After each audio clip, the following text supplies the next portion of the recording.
Growing up, my life was filled with the sounds of my father's favorite records playing in the background while my mother worked tirelessly to keep our home running. My father, a factory worker, instilled a strong work ethic in me, while my mother's resilience taught me the importance of determination. Life in our small town often felt monotonous, but I found ways to stay curious and optimistic, always imagining a future that extended beyond the boundaries of my childhood. I was particularly close to my older sister, who would sneak me novels and magazines she had hidden from our strict parents. Those stolen moments of reading about far-off places and thrilling adventures planted the first seeds of ambition in me. Even though my family encouraged modest aspirations, I quietly dreamed of a life filled with success and independence. One pivotal summer when I was 14, I volunteered at a local library, a job that opened up my world to new ideas and people. It was here that I first encountered stories of influential women in business. The idea of carving my own path, just as these women had, stayed with me as I navigated the years that followed.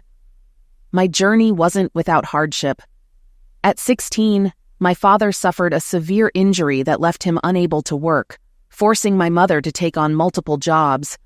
Watching their struggles fueled my determination to succeed, not just for myself, but for the family that had sacrificed so much for me. This period shaped my understanding of responsibility and resilience in ways that would guide me later in life. By the time I graduated high school, I was ready to break free of the constraints of small-town life. I applied to several universities far from home, knowing that education was my ticket to a better future. When I was accepted to a business program at a reputable college, I felt as though I had been given a chance to rewrite my story. As I prepared to leave for college, my mother handed me a small, handwritten note that said, "Never forget where you come from, but always aim for where you want to go." Those words stayed with me as I entered the next chapter of my life, carrying the lessons of my upbringing into a future I was determined to shape on my own terms. At 37, I finally felt that the pieces of my life had come together, although the road to this point was far from straightforward. During high school, I performed well academically, and while not conventionally stunning, I wasn't unattractive either. Oddly, instead of fearing the effects of aging, I found that my appearance seemed to improve as time went on. Reflecting now, I feel immense gratitude for my journey, but back then, at 37, I struggled to fully appreciate the joy I had worked so hard to achieve.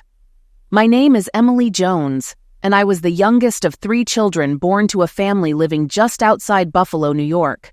By the time I reached adulthood, my older siblings were already settled with families, leaving me free from the burden of extending our family line. Being born late in my parents' lives meant I was pampered and, admittedly, a bit indulged. Despite this, I chose a practical path and pursued a degree in business administration, quietly navigating the challenges of college life. I chose to study business administration in college and dated here and there, but I wasn't the type to party excessively. I was a pretty typical student. I thought I'd found love once, but that relationship ended when my boyfriend cheated on me, leaving me heartbroken and disillusioned. After graduating, I moved to Seattle, determined to start fresh and rebuild. I landed a job at a mid-sized company and quickly immersed myself in work. My natural talent for business didn't go unnoticed, and before long, I had earned the trust and admiration of my supervisors. By my mid-20s, I had become an indispensable part of the CEO's team, not because of any connections, but through sheer determination and hard work. My career flourished, but my personal life remained guarded. Past heartbreaks made me wary of letting people in. At 30, my life took an unexpected turn when the CEO passed away suddenly. Despite my youth, the board appointed me as his successor. The responsibility was daunting, but I had an incredible team and was determined to lead the company forward. Under my leadership, the company thrived, growing significantly. After 6 years, the business was sold to a larger corporation, and I handled the transition, securing not only financial stability, but also an early retirement. By the time I reached 37, I was wealthy and financially independent, but my personal life was almost non-existent. Over the years, I'd had a handful of relationships, including one with a man much younger than me. but they never lasted. My family, still in New York, viewed me as the distant and affluent relative who seldom visited. The growing distance between us prompted me to reevaluate my priorities. Stepping away from work allowed me to reflect and find a sense of clarity. With my newfound free time and financial resources, I began exploring ways to make a meaningful impact. While discussing options with my financial advisor, he suggested philanthropy as a way to channel my resources into something fulfilling. "What causes would you recommend?" I asked. He listed a few ideas, but it was paleontology that caught my attention, a passion sparked in childhood by watching Jurassic Park. I decided to invest in fossil research and expeditions, seeing it as a way to contribute to a field I had always found fascinating. Soon, I connected with the paleontology department at a small university in the Midwest. When their grant application asked if I wanted to get involved in the projects I was funding, I agreed without hesitation. That simple choice changed the course of my life. Shortly after my donation, I received an invitation from Professor Stephen Brown, the department head, to visit their research facility. I accepted and made the trip to see their work firsthand. That visit became a turning point for me. For the first time in years, I felt a sense of purpose that went beyond my wealth and professional achievements. Supporting their research, and even participating in some of their projects, reignited a sense of joy and fulfillment I hadn't experienced in a long time. It marked the beginning of a deeply rewarding new chapter in my life. People don't become scientists just by attending classes. A genuine passion for discovery and exploration outside the classroom is essential. After the age of 12, schools typically offer only the fundamentals, which were insufficient to ignite my deeper interest in science. My father, a car dealer, was an avid reader with a thirst for knowledge about science and the world, while my mother, a math teacher, fostered a love of learning and curiosity in our household. Our home boasted an extensive library where I spent countless hours engrossed in books about biology, a subject that captivated me. My older brother gravitated toward technical fields and eventually became an engineer, but I was drawn to science, leading me to pursue a career as a biologist. I'm Stephen Brown. In high school, I managed to balance academics with competitive swimming, achieving a national ranking of 10th in the 400-meter medley in my age group. While it became clear that I wouldn't achieve Olympic fame, swimming earned me a scholarship to a prestigious university. There, I concentrated on pre-medical studies and excelled in anatomy, chemistry, and physiology. Initially, I aspired to become a surgeon, and my fascination with anatomy reinforced that goal. My swimming coach, recognizing my potential, helped me refine my skills as a backstroke swimmer. He even suggested I could serve as a reserve for the national team, stepping in for high-profile competitions like World Championships. However, the idea of being a backup didn't appeal to me, and I eventually left competitive swimming to focus entirely on academics. As I delved deeper into my studies, I realized that surgery wasn't my true calling. I became more intrigued by biology and discovered paleontology, a field that combined history, humor, and science. After earning my degree, I decided to pursue a PhD in paleontology at another university. My coach was disappointed, calling my departure from swimming a waste of talent. Despite his disapproval, I found paleontology far more rewarding than being a substitute swimmer. My shift to paleontology coincided with a wave of groundbreaking discoveries. Fossils unearthed during construction and geological surveys offered fresh insights into Earth's past. One remarkable expedition in the Canadian Arctic revealed fossils showcasing the evolutionary transition from fish to amphibians during the Devonian period. While such discoveries were thrilling, I chose to specialize in mammal evolution, a field often overshadowed by the public's fascination with dinosaurs. Mammals, once dominant during the Permian period, survived a massive extinction by adapting and evolving heightened senses like smell and hearing, which played a critical role in the development of mammalian brains, including our own. My rigorous academic schedule left little time for relationships during college. While I had a few steady girlfriends, most relationships ended when I began my PhD program. However, during my doctoral studies, I met Sandra, a tall, striking brunette with green eyes, who was pursuing a PhD in ornithology. We bonded over our shared passion for biology, and after 3 years of dating, we got married. Our honeymoon was unconventional. We joined a paleontology expedition in Australia, spending weeks working before taking a short vacation on the Indian Ocean. One evening, as we watched the sunset, Sandra said, "We make a perfect team." I couldn't have agreed more. Afterward, Sandra began working as a bird specialist with a wildlife protection organization, while I took up teaching and leading paleontology expeditions at a university. My research centered on mammal fossils, which, while less glamorous than dinosaurs, provided critical insights into evolutionary history. Sandra's work often required her to travel to remote locations for weeks at a time. At first, life seemed ideal. We bought a house large enough for a growing family.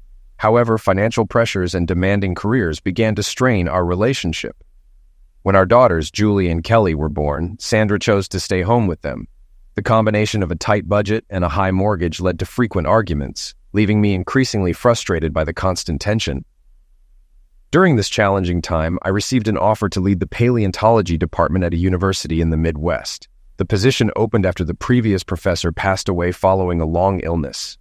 Although Sandra was hesitant to leave the East Coast, the job promised financial stability and career advancement. After much discussion, she agreed, and we sold our house to make the move. At 35, I became the head of the paleontology department, a respected lecturer and a published researcher. While this felt like a career milestone, I understood that true success in science was measured not by titles, but by meaningful discoveries and contributions to knowledge. To ensure the department thrived, I focused on securing grants and building partnerships, allowing us to collaborate on major expeditions with larger institutions. Locally, we managed fossil finds from construction and mining projects, but my ultimate goal was to establish our department as a key player in significant research efforts. Our small team of 10 staff members, including PhD students, worked tirelessly to build a strong reputation. By collaborating with museums and universities, we brought in grants that sustained our research. While we lacked the resources to organize large-scale expeditions independently, our contributions to broader projects made a difference.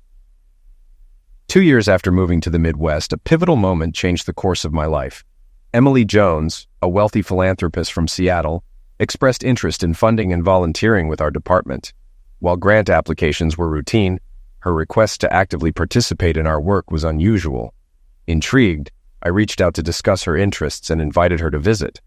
When I met Emily at the airport, I felt both nervous and intrigued. She planned to spend a week getting to know our team and exploring ways to support our efforts. As I drove her to her hotel and later introduced her to the department, my curiosity about her motivations deepened. Her involvement had the potential to reshape our work in ways I hadn't anticipated. My focus was on ensuring her visit was productive and paving the way for a collaboration that could be transformative for our research. As the plane touched down, a wave of unease washed over me. Meeting Stephen for the first time had me unsure of what to expect. When I spotted him waiting near baggage claim, his tall frame, brown hair, and piercing blue eyes stood out immediately. He greeted me with a warm smile, and his easygoing nature quickly put me at ease. After helping me settle into my hotel, Stephen offered, "Let me show you around the department." We drove to campus, arriving at a charming red brick building that housed the paleontology program. Inside, Stephen introduced me to the team. Among them was Ken Aston, a junior professor from Texas who had joined shortly after Stephen became department head. I also met an older, semi-retired emeritus professor who specialized in assembling fossils and still collaborated closely with Stephen. The rest of the team included Robert Wysocki, a promising young researcher, Maria Gorges, a postdoctoral fellow from Florida, 2 PhD students, one from Maine, the other from Perth, Australia, and 2 lab assistants. Everyone was welcoming, their enthusiasm for my arrival palpable. Stephen outlined how I could contribute. "You'll be assisting Kathy, our secretary," he explained, adding that I was welcome to propose ideas for improving operations. After the introductions, Stephen led me to the department's storage facility. "This is where we keep the less prominent fossils," he said, gesturing toward rows of carefully cataloged specimens. "Only the most notable pieces are housed in the main building." The following days were a whirlwind of settling in. I bought a modest Ford Focus, rented a small apartment, and gathered the essentials to make it feel like home. By Sunday evening, I was ready to dive into my new routine. Monday began with a thorough orientation led by Stephen. and the next day, I flew back to Seattle to pack up my life and tie up loose ends. As I sorted through my belongings, memories of my last relationship surfaced. Bill Morton, a professional basketball player 13 years younger than me, had entered my life by chance after a clumsy mishap at a mall. We'd both recently ended relationships and found solace in each other's company, but when his career skyrocketed, we amicably parted ways. Though we remained on good terms, those memories stirred a mix of nostalgia and longing. Returning to the Midwest, Stephen met me at the airport once more, helping me with my luggage and outlining my flexible schedule. "Your time is yours to manage," he said encouragingly. "Take the initiative wherever you see fit." I began working 6-hour days, but my hours soon stretched to 8 as I became immersed in the department's activities. I observed lectures and was impressed by Stephen's talent as an educator.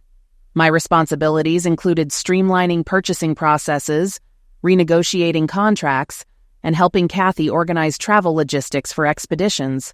Stephen often joked, "Looks like you volunteered to oversee your own donation money." His humor always lightened the mood. In time, I learned to extract fossils from rock, a painstaking yet oddly satisfying process. I gradually felt like an integral part of the team. Stephen once mentioned that some colleagues were envious of his free assistant, but I didn't mind. My work brought fulfillment, though I couldn't ignore the emptiness left by the absence of love in my life. At Stephen's suggestion, I began swimming at the campus pool during the week and the city pool on weekends. Occasionally, I saw Stephen there with his family. His wife, Sandra, was warm and cheerful, with striking green eyes and blonde hair. Their daughters, bursting with energy, adored the water, and Stephen often joked about the aquatic ape hypothesis as he watched them play. Despite finding joy in my work, a lingering sense of incompleteness persisted. Summer weekends often found me joining Stephen's family for backyard barbecues. Sandra was always gracious, and I enjoyed playing with their daughters. Yet these moments brought a pang of sadness, reminding me of the family I'd never had. Eventually, I stopped attending, choosing instead to explore the countryside or go horseback riding. Around this time, I dated Frank, a younger engineer I met in the city. While we enjoyed our time together, his decision to move to California to be closer to his children ended the relationship. "They need their dad nearby," he explained, and I respected his choice. Still, his departure left me lonely, deepening my longing for a family of my own. Reflecting on my past, I remembered that my former company, United, had an inactive charitable foundation. Determined to make a difference, I traveled to Seattle and convinced the CEO to donate to Stephen's department. When the contributions came through, Stephen organized a celebratory dinner the Friday before Christmas. The dinner, held in a cozy restaurant, was a warm affair. Stephen, ever the gracious host, introduced me to colleagues and their partners. As champagne was poured, he stood to toast. "Emily," he said, lifting his glass, "you've ushered in a golden era for this department. Thanks to your generosity, we can finally launch our first independent expedition. Colleagues, your dream of exploring mammal fossils in Mongolia is now within reach. Thank you, Emily." The room erupted in applause as I stood to respond. "Thank you all," I said, my voice trembling. "You've given me a renewed sense of purpose and a true sense of belonging." Tears welled in my eyes, and the gratitude in the room felt overwhelming. Stephen added with a smile, "Emily, we'd be honored if you joined us on the expedition." Through my tears, I smiled and replied, "Count me in, Stephen. I wouldn't miss it for the world." Laughter and cheers filled the room as the dinner continued. For the first time in years, I felt deeply appreciated and part of something truly meaningful. Emily was extraordinary. Thanks to her unwavering efforts, our department secured the funds necessary to launch its first-ever independent expedition. While we supplemented her contributions with additional grants, it was Emily's personal generosity and the funding she facilitated from her former company that truly made the difference. But Emily was more than just a benefactor. She became an indispensable part of our team. Some colleagues envied my luck in having such a capable volunteer, but all of us recognized and appreciated her dedication. She quickly adapted to her role, bringing invaluable skills and insight to our work. Even my wife, Sandra, and our daughters formed a fond bond with her.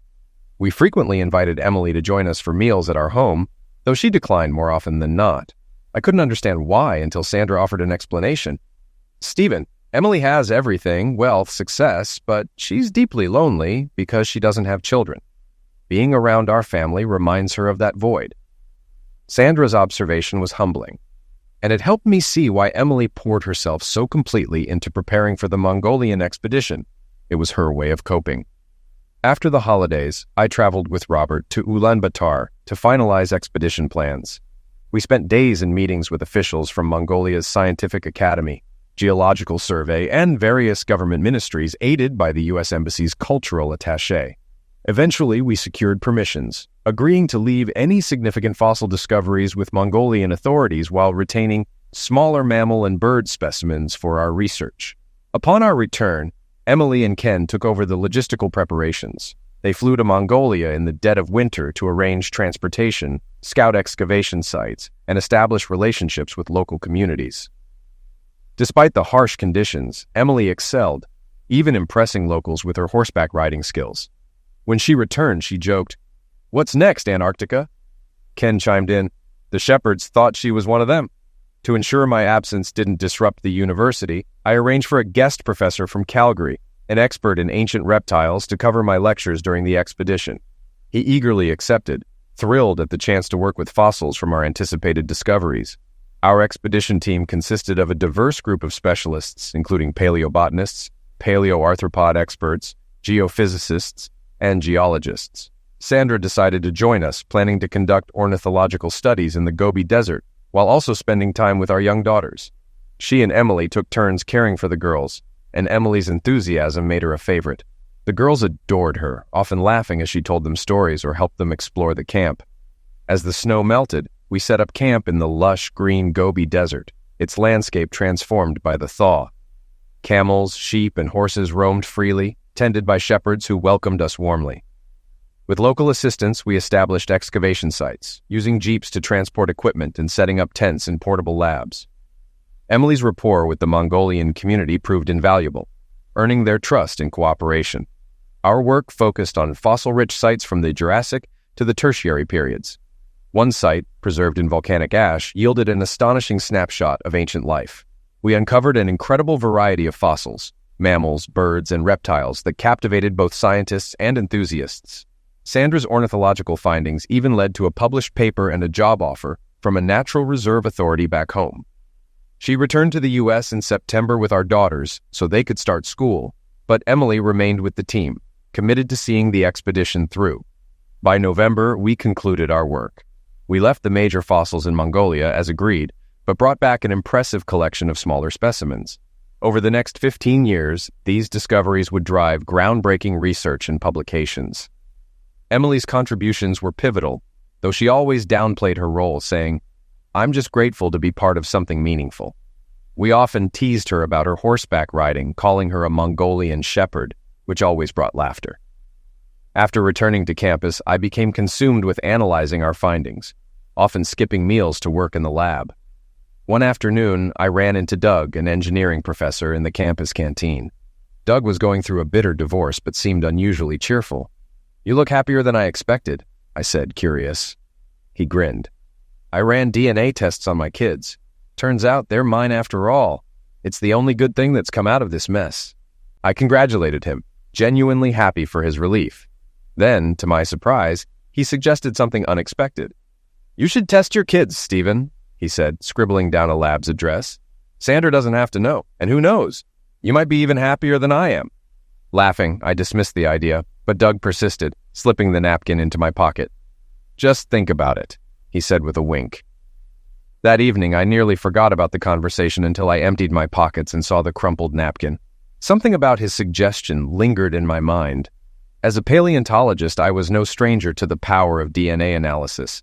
It had revolutionized our understanding of evolution and ancient migrations. Yet, applying it to my own life felt strangely personal and unsettling. Though I had no reason to doubt Sandra's faithfulness, Doug's words planted a seed of curiosity. By the end of the evening, I'd made up my mind to conduct the test. On Sunday, while Sandra was out, I carefully collected hair samples from my daughter's brushes. The next day, I visited the lab discreetly, submitting the samples alongside my own. The results would be sent to my office, and I planned a celebratory dinner with Sandra, intending to share the good news. When the envelope arrived Wednesday afternoon, I was in the lab with Emily, cleaning fossils as we chatted over sandwiches. Emily confided, "This work helps me feel less lonely. It's good to be here." I appreciated her presence, which had become a source of quiet support. As I opened the envelope, my heart pounded. The results struck me like a blow. Neither of my daughters was biologically mine. Worse, they weren't even full siblings. They had different fathers. "Crap," I muttered, the words escaping before I could stop them. Emily looked up alarmed. "What's wrong?" she asked. I handed her the letter in silence. Her expression shifted from shock to sympathy as she read. "Stephen," she said softly, "I'm so sorry." We sat in heavy silence until Emily gently asked, "What are you going to do?" My voice trembled as I replied, "I'll divorce her." Emily hesitated. "Are you sure? Could you find another way to handle this?" I shook my head. If it were one mistake, maybe. But two? I can't trust her again. Emily nodded, her face somber. "I understand." In that vulnerable moment, I found solace in her quiet support. Though my world felt like it was falling apart, Emily's presence reminded me I wasn't alone. I had mentioned before how loneliness had made me reflect on my childless life. Stephen's family awakened my maternal instincts for the first time. Playing with his daughters stirred something deep within me, a longing to be a mom. My brief relationship with Frank added to this realization. Watching him prioritize his kids over everything else made me painfully aware of what I was missing. When he left to be closer to them, it reinforced the reality that I had given up on the idea of having my own family. Babysitting Stephen's daughters during the Mongolian expedition only heightened this desire. Around this time, a colleague mentioned a new blood test for detecting Down-Edwards syndromes in pregnancies for women over 35, with 99% accuracy. It was a breakthrough, showing how modern science had made pregnancy for older women much less daunting. This planted the idea that it wasn't too late for me. But I didn't want a fatherless family. I dismissed ideas like using a reproductive seed bank or having a one-night stand because I believed children deserved to know their father. Despite having the resources to raise kids as a single mom, I was convinced that a traditional family structure was better for a child's development. Stephen's situation sparked a strange idea. I couldn't ignore the warmth in his demeanor toward me and the respect he had shown. I decided it was now or never to act on my growing feelings. One afternoon, I sat beside him, placing my hand on his in a show of support. I started carefully, asking, "What's your plan for the girls? Will you tell them you aren't their biological dad?" He shook his head immediately. "No, they're too young. They see me as their real dad and love me. Telling them now would devastate them. Maybe when they're older, 16 or so, I'll tell them. At that age, they'll be able to understand the situation better. If they'd been younger, I might have left, but now, our bond is too strong." "You're their true dad, Stephen," I reassured him. He nodded, his voice soft and emotional. "I've spent years raising them. They're my daughters in every way that matters. But I can't stay with Sandra. I'd rather live in a smaller apartment with less money than stay in the same house as a liar." This was my chance. Slowly, I guided the conversation forward. "What if you'd found out about Sandra's cheating years later? Would you have forgiven her if the girls were biologically yours?" He thought for a moment. "It's hard to say. Maybe there'd be a small chance, 25% at most. I might have tried counseling if a judge pushed for it. But forgiveness wouldn't come easily.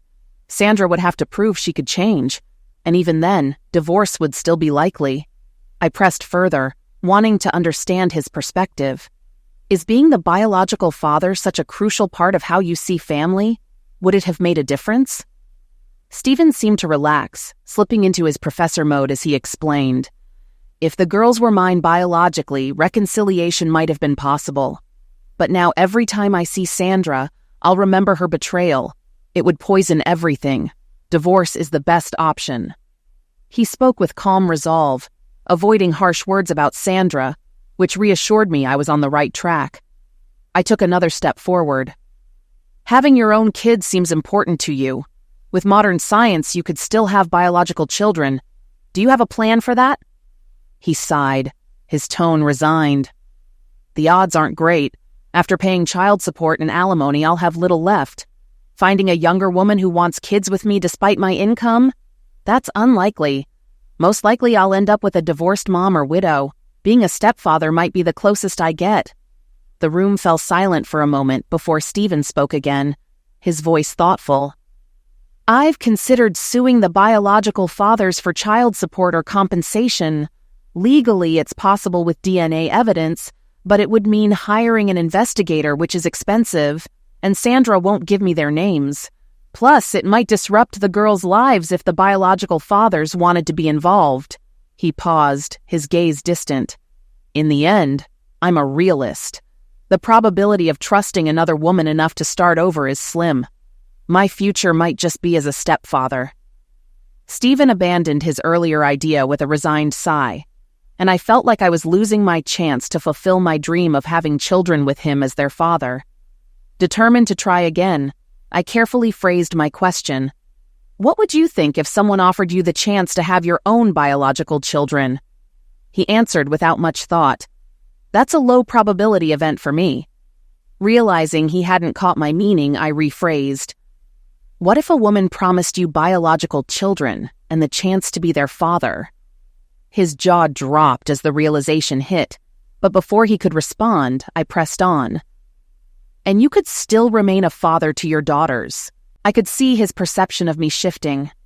Gaining confidence, I continued, "Stephen, I'm a practical woman, and I take my commitments seriously. This is an honest offer."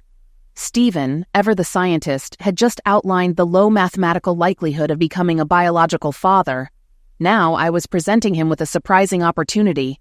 He hesitated, then smiled faintly.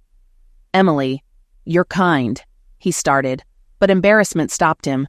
I encouraged him with a smile. "You said your chances were low. I'm offering to change that. Of course, you'd need to confirm your fertility first, and we can verify everything with a DNA test later." We shared a quiet laugh, and I could see his mood lift. "All right," he said cautiously. "You've got my attention. Let's say it's 50. 50 now. Convince me." I leaned in with a confident smile. "I know I will. You respect me as a friend, and I've seen how you appreciate me as a woman." He chuckled, relaxing. "I promised faithfulness, not blindness. Sandra was the one who forgot that." We laughed, and I seized the moment to propose my terms. "If your fertility test is positive, I suggest we marry. We'll create a contract that protects both of us. If we divorce, I won't ask for child support, and you'll always have access to our children. But I don't want a divorce. I want a family with you."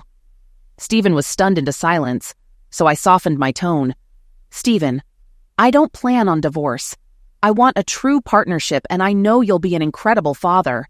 He hesitated, voicing a concern I had anticipated. "Emily, you're wealthy, and I'm just an academic. If this fails, I'll be left struggling financially." I replied gently, "Stephen, if you were to find someone new, the same financial imbalance could exist. Think of it this way. Many aristocrats married wealthy heiresses in the past. This is no different." He nodded, intrigued, as I continued. "You're a successful scientist. I'm just the modern version of those 19th century heiresses. We're not competitors." I added one final reassurance. "Even in the worst case, you wouldn't be left destitute. You'd always be part of your children's lives. But Stephen, I don't see that happening. I want a family with you." After a pause, he looked at me with sincerity. "All right, Emily. I'll arrange for the fertility test." I smiled, relieved, but asked, "What's your plan with Sandra?" "I'm going to confront her and move out," he said firmly. "Don't rush," I advised. "Take a few days to act normal. Get the test done first, and then we'll figure things out. Once you're ready, I'll help you find a good lawyer." Stephen nodded slowly, considering my advice. "All right," he agreed. I continued, "When you confront her, don't mention me. Just tell her you can't live with a cheater anymore. That's enough for now. Later you can show her the DNA test results and explain everything to the girls when they're older." Stephen nodded again. "Yes, Emily. I'll tell them when they're old enough to understand." I smiled, feeling optimistic for the first time in years. You're making the right decision, Stephen. We wrapped up the conversation with a lighter tone. I think I've made you a pretty good offer, I joked. After all, I'm a businesswoman. He chuckled, finally relaxing. All right, Emily, I'll play the overworked professor for a few more days. It's a good cover. His agreement reassured me. As we stood, we embraced briefly. No kiss, as it felt too soon. I gently touched his arm, then left, hopeful about what lay ahead.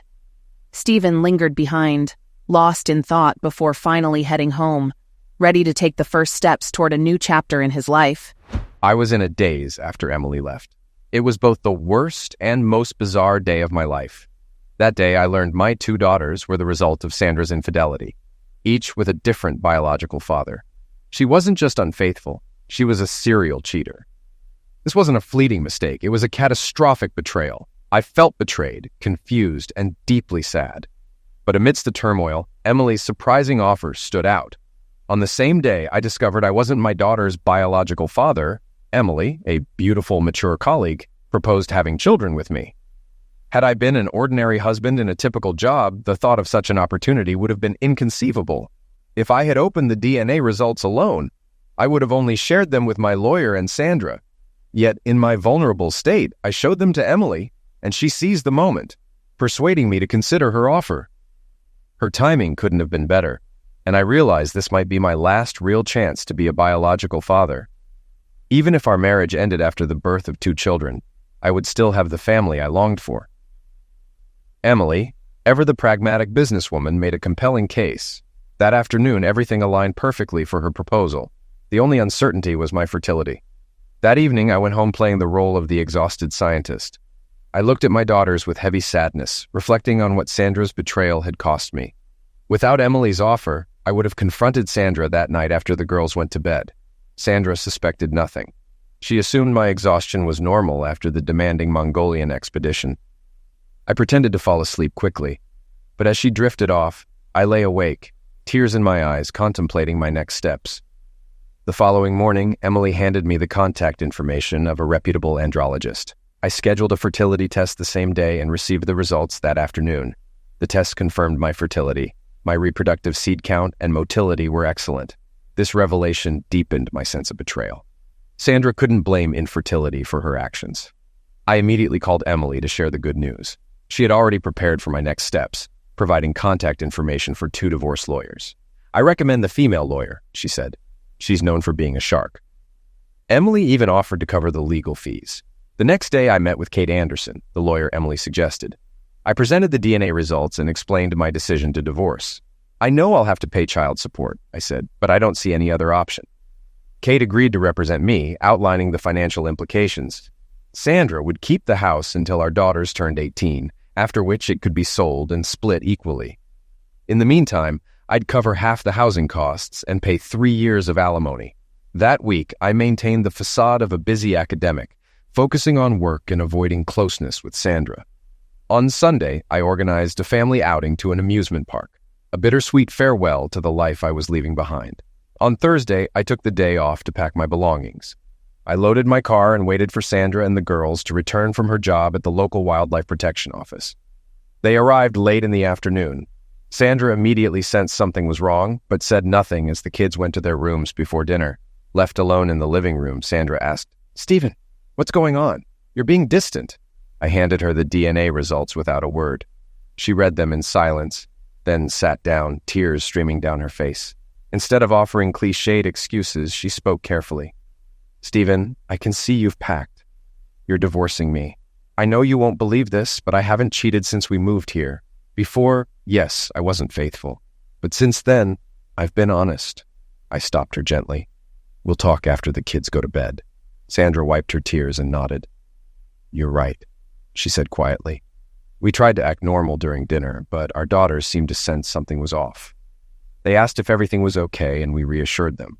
Once they were in bed, Sandra and I faced each other in the bedroom for the inevitable confrontation. Sandra, already teary, spoke first. "I've thought about this all day. I know you've decided to divorce me." I cut her off. "Sandra, I don't care why you cheated. What I need to know is who the biological fathers are."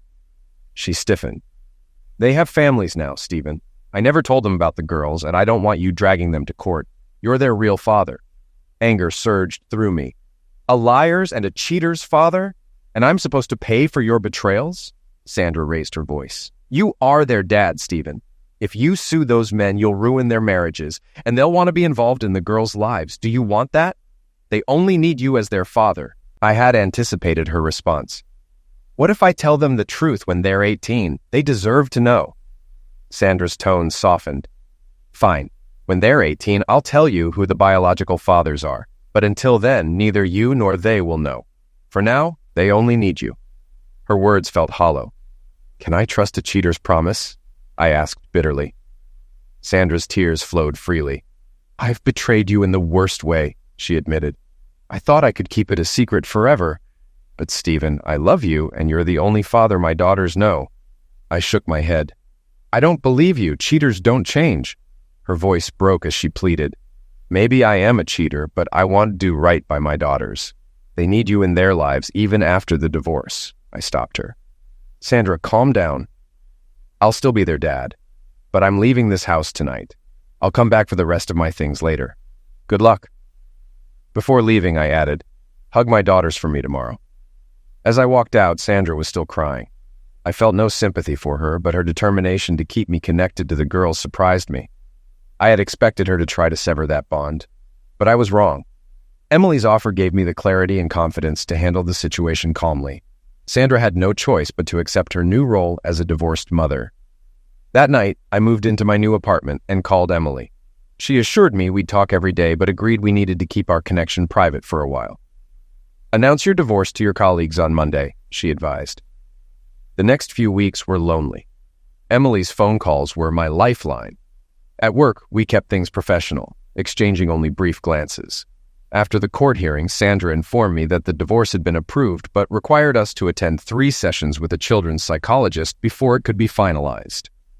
The sessions were surprisingly productive.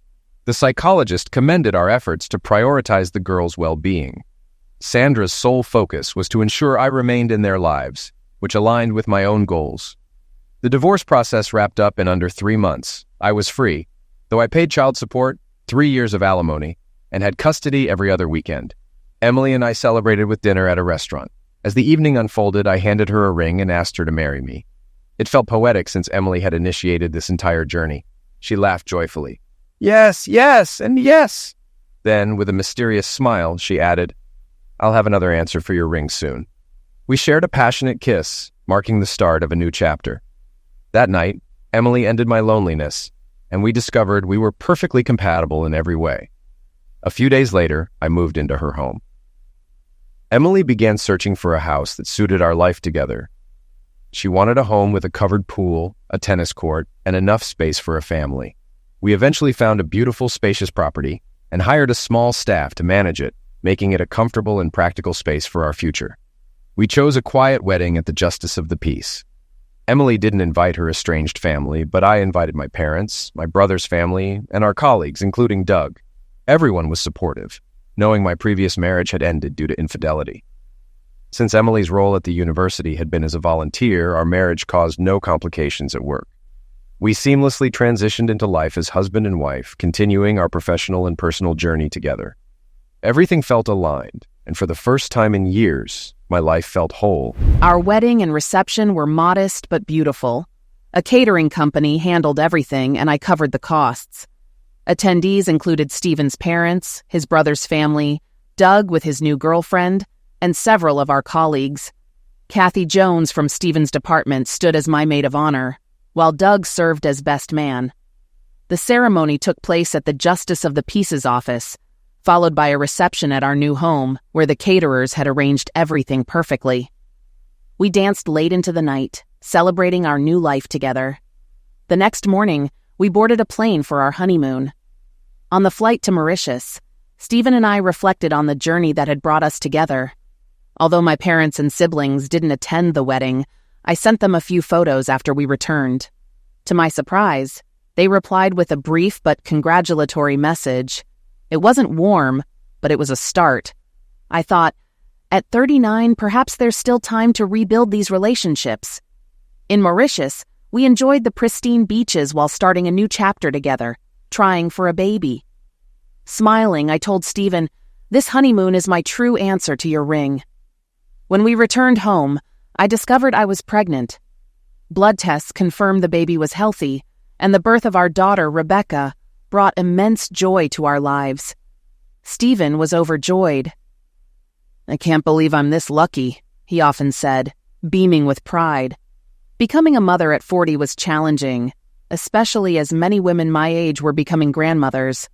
I told Stephen, "You've lost your favorite volunteer for now. I'm fully committed to being a mom." Caring for Rebecca became my focus, and while our staff, Carmen and Jadwiga, helped, I loved nursing and nurturing her. I did some work for Stephen's department from home, but Rebecca was my priority. 18 months later, our son Harry was born. Blood tests showed he was healthy, and our happiness was complete. We decided not to have more children, knowing another pregnancy would be risky. To celebrate, I surprised Stephen with a DNA test as a birthday gift.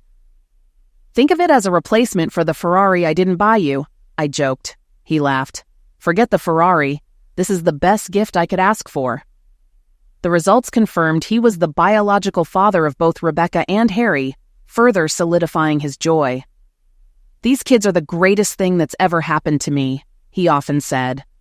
I also embraced being a stepmother to Stephen's older daughters, a role I'd prepared for during the Mongolian expedition.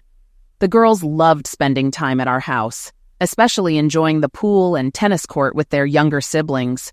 When I visited Sandra's house, our interactions were polite but distant. I knew she envied the success of our marriage but respected the happiness we'd built.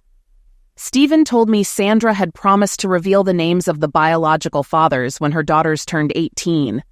He mentioned he might pursue legal action for compensation, but I reassured him, "We have enough for all 4 kids. Do what feels right. I'll support you." As we grew older, Stephen and I focused on raising our children and nurturing our love for one another. I gave up horseback riding when I became pregnant with Rebecca, telling Stephen, "I can't risk an accident. The kids deserve a healthy mom." My maternal instincts extended to Stephen's daughters, and I found fulfillment in being a mother and wife. My career had ended, but my fortune and family brought me all the joy I needed. To deepen my involvement in Stephen's work, I enrolled at his university to pursue a bachelor's degree in biology, focusing on paleontology. Studying while raising children was demanding, but with Stephen's support, I earned my degree and became more valuable in my volunteer role. Secretly, I also campaigned among the students for Stephen to win the university's Best Lecturer award. When he received it, I was overwhelmed with pride. When Harry turned 2, I sent photos of our children to my parents. They responded with an invitation to visit, and we reconciled during that trip. The grandchildren were the bridge we needed.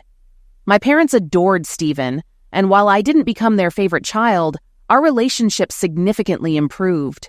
Looking back, I know that checking yes on Stephen's grant application was the best decision I ever made.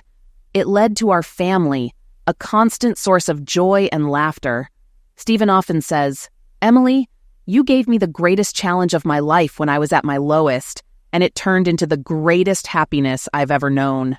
One day, I stumbled across a website for betrayed husbands sharing their stories. The site strictly forbade arranging dates with contributors. I showed it to Stephen, and we laughed at the uncanny similarities to our own journey. "We've come so far," I said, smiling. Stephen kissed me, and I knew we had built a future worth cherishing. Surveys showed that children born to older parents, as long as they were free from chromosomal or genetic issues, often had higher IQs than those of younger mothers. Advances in prenatal blood tests had made it easier to detect such syndromes early in pregnancy. When Harry was born, I shared these findings with Emily. Her wide-eyed expression revealed her surprise, but she quickly responded, "Stephen, I haven't lost anything becoming a mom at this age. If these studies are right, then we're incredibly fortunate." I replied, "These results are based on probabilities, not guarantees. A higher average IQ doesn't mean every child will achieve one. What matters just as much is a nurturing lifestyle and good nutrition to support their growth." Emily smiled confidently. "That's my responsibility, and I know we can provide that. Don't worry, we've got this." We laughed, and I felt profoundly grateful. I had 2 wonderful biological children, Rebecca and Harry, while continuing to love my older daughters deeply. They visited every other weekend and enjoyed playing with their younger siblings, especially swimming in our pool. Emily embraced her role as both mother and stepmother, and I couldn't have been happier. My interactions with Sandra remained polite but distant. Either Emily or I picked up the girls, and Sandra and I rarely spoke beyond casual greetings. The girls never mentioned a new man in her life, but I suspected she had casual relationships. Regardless, Sandra hadn't introduced anyone serious, and I sensed she envied my successful marriage to Emily. 4 years after my divorce, I was working in my office when I received a call from a man named Patrick Wilson.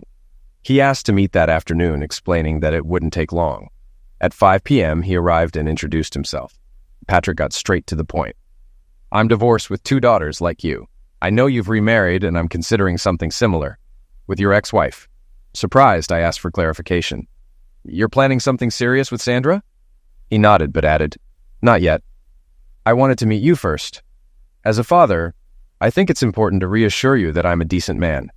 Sandra mentioned you're a great dad, and that your divorce was amicable. I don't want to disrupt your relationship with your daughters. I appreciated his honesty. So you're just dating and haven't met my daughters yet?" He confirmed this and shared that Sandra spoke highly of me, praising my parenting and remarriage. But my mind reeled. She's hiding the truth again. Patrick had no idea that my older daughters were the result of 2 separate affairs. Unable to hold back, I blurted, "Patrick, I'm not their biological father. DNA tests proved it. Worse, each girl has a different father. That's why we divorced." Patrick looked stunned. "I see," he murmured. I continued, "Just so you know, my younger kids are biologically mine." Patrick quickly ended the conversation, offering polite praise for how I handled the situation before leaving, visibly shaken. 3 years later, I ran into Patrick at the airport. I was flying to Atlanta, and he was heading to New York with his pregnant wife and 5-year-old son. After check-in, we had a brief conversation. Patrick shared that his second wife had left her first husband due to infidelity. He admitted that after meeting Sandra, he conducted DNA tests on his daughters, confirming they were biologically his. He planned to do the same for his unborn child, stating, "Sandra was just a casual fling. Once I learned about her history, I couldn't see myself marrying a serial cheater." On the flight, I reflected on that encounter. My unintentional revelation had cost Sandra a second chance at marriage. She was now alone, while I lived happily with Emily, Rebecca, Harry, and my older daughters, who still adored me. As a scientist, I thought about how DNA testing had transformed family dynamics. The old Roman principle that the mother is always certain was now turned upside down. Today, paternity could be definitively proven, reshaping family law. In some states, biological fathers could be held responsible for child support if paternity was determined early enough. Sandra had promised to reveal the names of the biological fathers when our daughters turned 18. I still hadn't decided whether I'd pursue compensation, as doing so would mean telling my daughters the truth. I leaned toward keeping the secret, knowing I had 4 more years to decide. As I sat on the plane, I thought about Emily, our children, and the life we had built together. My heart was full of gratitude for how things had turned out. Despite the challenges and betrayals, I had found love, family, and happiness in ways I never imagined.